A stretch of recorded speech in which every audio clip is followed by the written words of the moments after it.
Hello. Kannur dental കോളേജിൽ നിതിൻ രാജിൻ്റെ മരണവുമായി ബന്ധപ്പെട്ട് ഒരുപാട് വീഡിയോസ് കണ്ടു. അപ്പോൾ ഒരു വീഡിയോ എന്തായാലും ചെയ്യണമെന്ന് വിചാരിച്ചിട്ടുണ്ടായിരുന്നു. എൻ്റെ ഹെൽത്ത് കണ്ടീഷൻ തീരെ ഓക്കെ അല്ല. എന്നാലും നമുക്ക് വീഡിയോയിലോട്ട് കടക്കാം.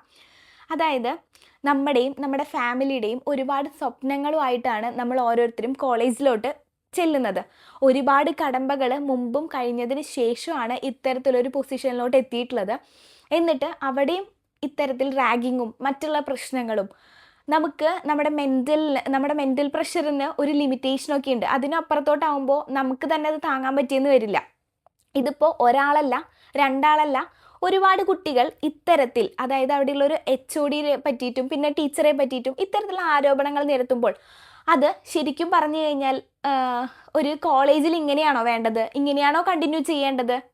എന്നാൽ ഇവിടെ മറ്റൊരു ദുരൂഹമായിട്ടുള്ളൊരു കാര്യം എനിക്ക് തോന്നിയത് എന്താണെന്ന് വെച്ച് കഴിഞ്ഞാൽ, ലോൺ ആപ്പിന് എങ്ങനെയാണ് ഇത്തരത്തിൽ ടീച്ചറുടെ നമ്പർ ലഭിക്കുന്നത്, അവരെങ്ങനെയാണ് ടീച്ചറുമായിട്ട് ഈ കമ്മ്യൂണിക്കേറ്റ് ചെയ്തു എന്ന് പറയപ്പെടുന്നത്, അതിൽ അത്ര കണ്ടങ്ങ് വ്യക്തത ലഭിച്ചിട്ടില്ല.